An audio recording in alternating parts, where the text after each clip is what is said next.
जय श्री कृष्णा। आप सभी को कार्तिक मास कृष्ण पक्ष रमा एकादशी के पारण दिवस की ढेरों शुभकामनाएं।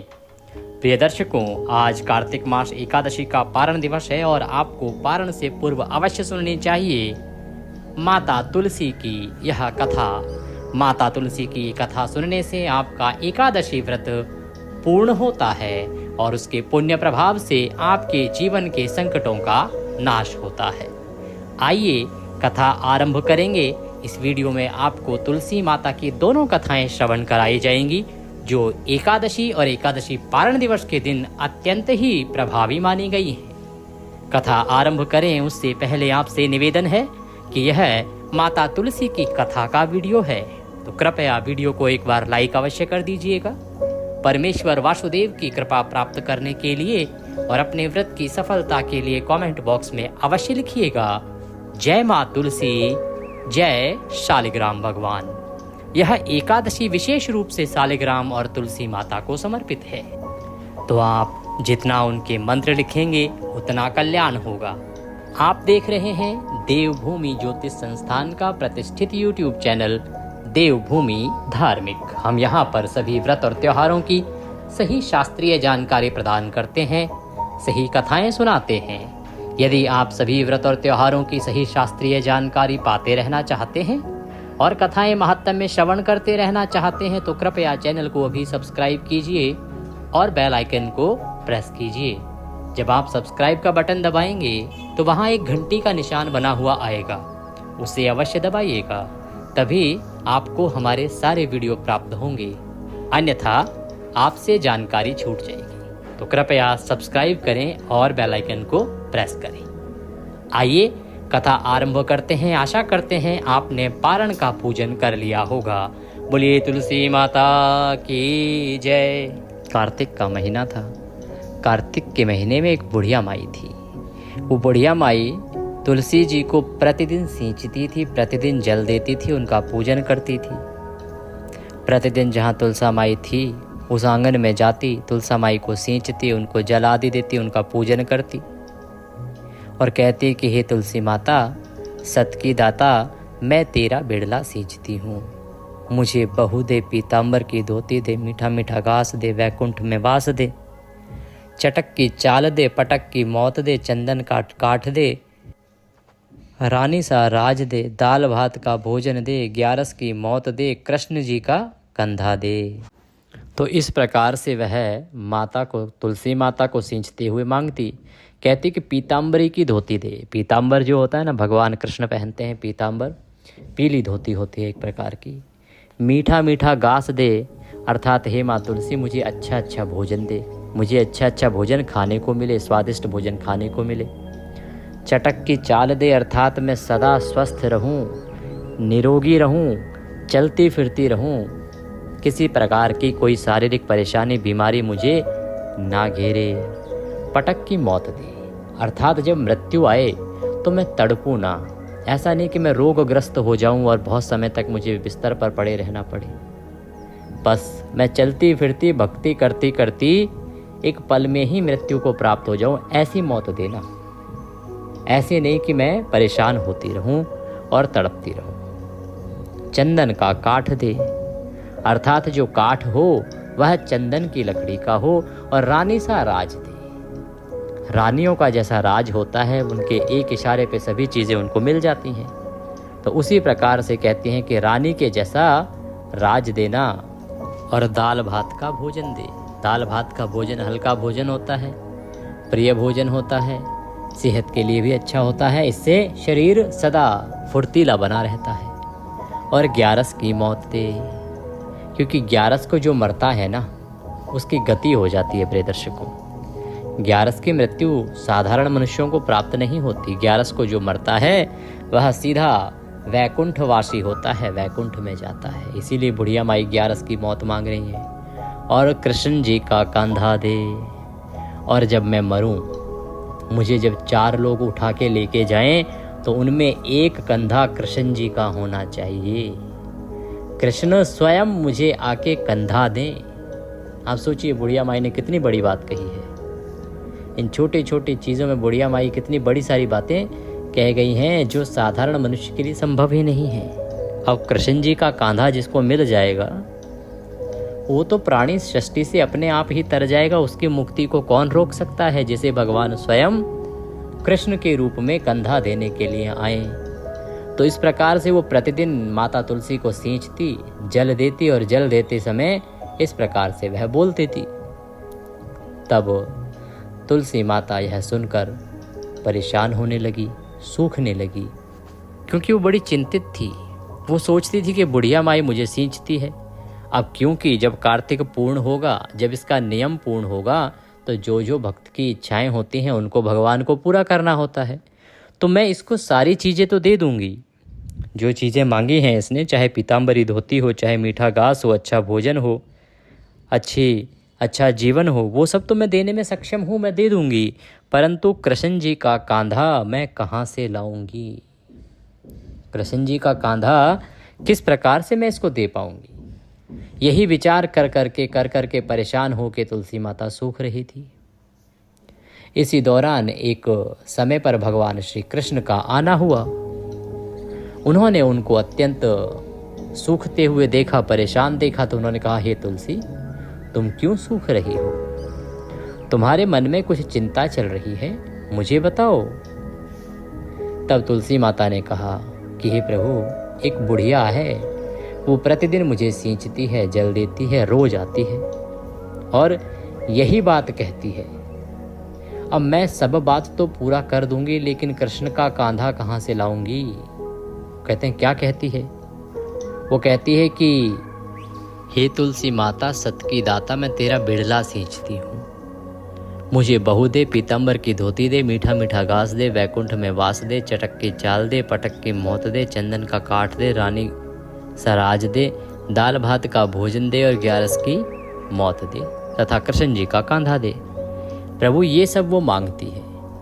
अब ये सब तो मैं फिर भी दे सकूं, लेकिन कृष्ण जी का कांधा, आपका कांधा उसको प्राप्त होगा, ये वरदान मैं उसे कैसे दूं? इसमें तो मैं अक्षम हूं।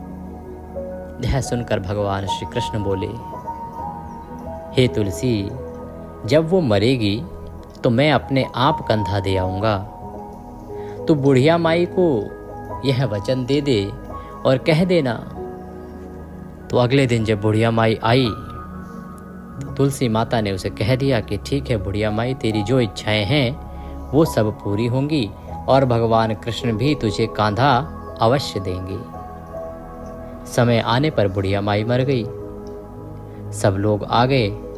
जब वो सभी लोग इकट्ठे होके उस बुढ़िया माई को ले जाने लगे तो वह किसी से भी उठी ना। सबने बहुत प्रयास किया कि उसको उठाएं और लेके जाएं, परंतु किसी से भी वो उठी ना, इतनी भारी हो गई। तब भगवान कृष्ण एक 12 वर्ष के बालक का रूप धारण करके आए और आके कहा, मैं कान में एक बात कहूँगा तो बुढ़िया माई उठ जाएगी। बालक ने कान में कहा। सबने सोचा कि ठीक है भाई, बालक है, कहता है तो कहने दो। तो बालक रूपी भगवान श्री कृष्ण ने बुढ़िया माई के कान में कहा। कहते हैं कि बुढ़िया माई मन की निकाल ले, पीताम्बर की धोती ले, मीठा मीठा घास ले, वैकुंठ का वास ले, चटक की चाल ले, पटक की मौत ले और कृष्ण जी का कांधा ले। जैसे ही बुढ़िया माई ने ये सुना, बुढ़िया माई हल्की हो गई और भगवान श्री वासुदेव ने, भगवान श्री कृष्ण ने उन्हें कंधा दिया और बुढ़िया माई का अंतिम संस्कार हुआ और बुढ़िया माई को मुक्ति मिल गई। हे तुलसी माता, जैसे बुढ़िया माई को मुक्ति दी, वैसे सबको मुक्ति देना। कहते को, सुनते को, हुंकारा भरते को, कार्तिक स्नान करते को, सबको मुक्ति प्रदान करना। बोले तुलसी माता की जय। एक समय की बात है, भगवान शिव ने अपने तेज को समुद्र में फेंक दिया था। समुद्र में जब वह तेज जा गिरा तो उससे एक महातेजस्वी बालक ने जन्म लिया। यह बालक क्योंकि जल के भीतर जन्मा था, इसीलिए इसका नाम रखा गया जलंधर। और आगे चलकर यह जलंधर नामक बालक एक पराक्रमी दैत्य राजा बना। इसकी राजधानी का नाम जलंधर नगरी था। जलंधर एक अत्यंत ही प्रतापी, क्रूर और बलशाली राक्षस राज था। समय आने पर दैत्यराज कालनेमी की कन्या वृंदा का विवाह जलंधर से किया गया। जलंधर महाराक्षस था। अपनी सत्ता के मद में चूर उसने माता लक्ष्मी को पाने की कामना से युद्ध किया। जलंधर ने विचार किया कि क्यों ना लक्ष्मी को प्राप्त किया जाए और अपने घर लेके आया जाए। वह डूब गया था वासना में, लक्ष्मी को प्राप्त करना चाहता था, अतः उसने वैकुंठ पर आक्रमण कर दिया और महाभीषण युद्ध किया। परंतु माता लक्ष्मी क्योंकि समुद्र से ही उत्पन्न हुई थी और जलंधर भी समुद्र से ही उत्पन्न हुए थे, अतः समुद्र से ही उत्पन्न होने के कारण माता लक्ष्मी ने उसे अपने भाई के रूप में स्वीकार किया। इस प्रकार वहां से पराजित होकर वह देवी पार्वती को पाने की लालसा से कैलाश पर्वत पर गया। तो जलंधर ने पहले माता लक्ष्मी को प्राप्त करना चाहा। जब उसे पता लगा कि वो तो उनकी बहन है, तो उसने रुख किया कैलाश की ओर कि अब मैं देवी पार्वती को प्राप्त करके रहूंगा, और इसी लालसा से उसने कैलाश पर आक्रमण कर दिया और भगवान शिव के गणों के साथ भयंकर युद्ध लड़ने लगा। वह युद्ध अनेकों वर्षों तक चलता रहा। भगवान शिव वहां युद्ध में व्यस्त हो गए और वह मायावी राक्षस भगवान शिव का ही रूप धरकर माता पार्वती के समीप गया, परंतु मां ने अपने योग बल से उसे तुरंत पहचान लिया तथा वहां से अंतर्ध्यान हो गई।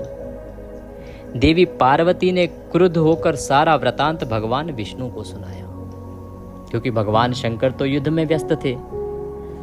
और जब ये घटना घटित हुई तो देवी पार्वती ने भगवान विष्णु का स्मरण किया और उन्हें सारा वृतांत कह सुनाया। अब भगवान विष्णु इतने समय से व्यतीत थे, परेशान थे कि किस प्रकार से जलंधर को मारा जाए, क्योंकि वो स्वयं युद्ध लड़ चुके थे, जलंधर को पराजित नहीं कर पाए, मार नहीं पाए। उसी प्रकार इतना समय बीत जाने के बाद भी भगवान शंकर से वह मारा नहीं जा रहा था। कारण था जलंधर की जो पत्नी वृंदा थी वो अत्यंत ही पतिव्रता थी, और पतिव्रता का जो तेज है, पतिव्रता की जो शक्ति है, उसके आगे देवता भी नतमस्तक होते हैं। यदि किसी की पत्नी पतिव्रता हो तो उस मनुष्य का देवता भी कुछ नहीं बिगाड़ सकते। और वृंदा के उस सतीत्व के कारण, पतिव्रता धर्म के निभाने के कारण ही जलंधर अभी तक जीवित था। परंतु जैसे ही ये घटनाक्रम हुआ कि जलंधर भगवान शंकर का रूप धारण करके माँ पार्वती के पास आया, उससे भगवान श्री हरि विष्णु के मन में भी एक विचार उत्पन्न हुआ। विचार कि क्यों ना वो भी जलंधर का रूप धारण करके वृंदा के सामने चले जाएं, इससे उसका सतीत्व भंग करने का प्रयास करें। अतः उन्होंने इसी विचार को आगे बढ़ाने का निर्णय किया। भगवान ने विचार किया कि यह अत्यंत क्रूर और मायावी राक्षस है, यह सभी के लिए अहितकर है, हानिकारक है। और क्योंकि ये परास्त तो होता है, मारा तो जाता है, परंतु पत्नी के सतीत्व और पतिव्रता धर्म के कारण यह बार बार जीवित हो जाता है। अतः क्यों ना उसका पतिव्रत धर्म ही भंग किया जाए, क्योंकि यह करना बड़ा आवश्यक है। इसी कारण भगवान विष्णु ने ऋषि का वेश धारण किया और ऋषि का वेश धारण करके वन में जा पहुंचे। वन में वहां जहां वृंदा अकेली भ्रमण कर रही थी, भगवान के साथ दो मायावी राक्षस भी थे, जिन्हें देखकर वृंदा भयभीत हो गई। ऋषि ने वृंदा के सामने पल में दोनों को भस्म कर दिया। ऋषि के रूप में भगवान विष्णु थे। जब राक्षस उसे सताने लगे तो भगवान जो ऋषि के रूप में थे, उन्होंने वृंदा को बचाने के लिए उन दोनों राक्षसों को पल भर में ही समाप्त कर दिया, नष्ट कर दिया। ऋषि ने वृंदा के सामने जब उन दोनों को भस्म कर दिया तो उससे वृंदा अत्यंत प्रसन्न हुई और उनकी शक्ति देखकर वृंदा के मन में एक प्रश्न उत्पन्न हुआ। वह सोचने लगी कि ये इतने बड़े साधु हैं, इतने बड़े सन्यासी हैं, क्यों ना मैं इनसे मेरे पति के विषय में जानूं कि मेरे पति कैलाश पर्वत पर हैं, महादेव के साथ युद्ध कर रहे हैं, तो वो किस अवस्था में हैं। अतः उसने ऋषि को प्रणाम किया और प्रणाम करके वृंदा ने कैलाश पर महादेव के साथ युद्ध कर रहे अपने पति जलंधर के बारे में पूछा। ऋषि ने अपनी माया जाल से 2 वानर प्रकट किए। एक वानर के हाथ में जलंधर का सिर था तथा दूसरे के हाथ में धड़। अपने पति की यह दशा देखकर वृंदा मूर्छित होकर गिर पड़ी। ऋषि ने कहा कि ये तुम्हारे पति हैं, इनको मैंने वहां से मंगा लिया है और इनकी मृत्यु हो गई है। जब उनका सर और धड़ अलग देखा तो वृंदा इसे देखकर मूर्छित हो गई और बेहोश हो गई। होश में आने पर उन्होंने ऋषि रूपी भगवान से विनती की कि वह उसके पति को जीवित कर दें। अब उसे तो विश्वास था कि ये जो ऋषि हैं बड़े तपस्वी हैं, बड़े दयालु हैं, बड़े कृपालु हैं और बड़ी शक्ति है इनके पास। अतः उसने बारंबार प्रार्थना की कि हे ऋषिवर, इन्हें पुनः जीवित कर दो, इन्हें पुनः जीवित कर दो। अब ऋषि के रूप में तो भगवान विष्णु थे, जो स्वयं सबसे बड़े मायावी हैं। अतः उन्होंने माया से उस जलंधर के सर को उसके धड़ से जोड़ दिया, परंतु स्वयं भी वह उसी शरीर में प्रवेश कर गए। जो शरीर उन्होंने माया से बनाया था साधु के रूप में, उसी शरीर का जो धड़ था और जो सर था उसको जोड़ा और स्वयं उस शरीर के भीतर ही प्रवेश कर गए। और वृंदा को इस छल के विषय में तनिक भी आभास न हुआ और वह जलंधर के शरीर के रूप में खड़े हो गए। वृंदा को लगा कि उनके जो स्वामी हैं, जो पति हैं, वो जीवित हो गए हैं ऋषि की कृपा से। अतः वह अत्यंत प्रसन्न हुई और अपने पति को इस प्रकार से जीवित होता देख वह अपने पति को बारंबार प्रेम करने लगी।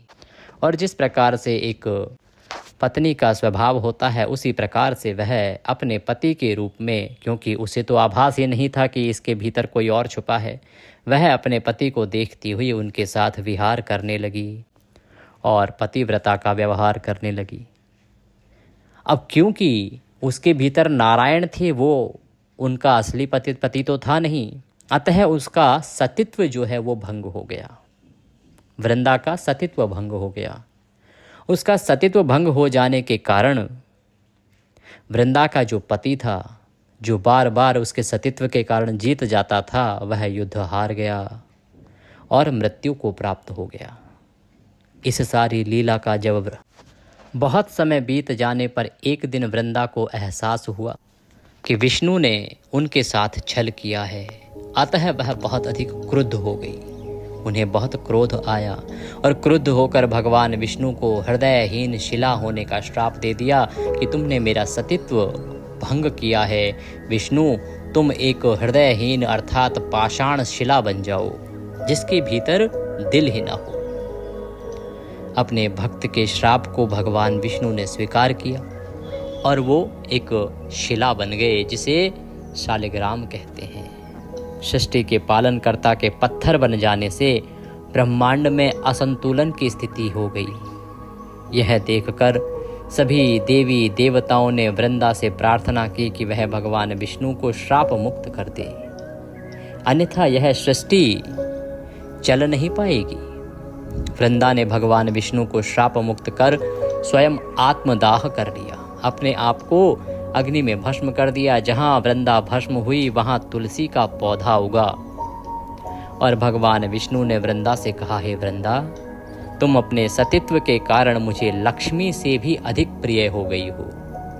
अब तुम तुलसी के रूप में सदा मेरे साथ रहोगी।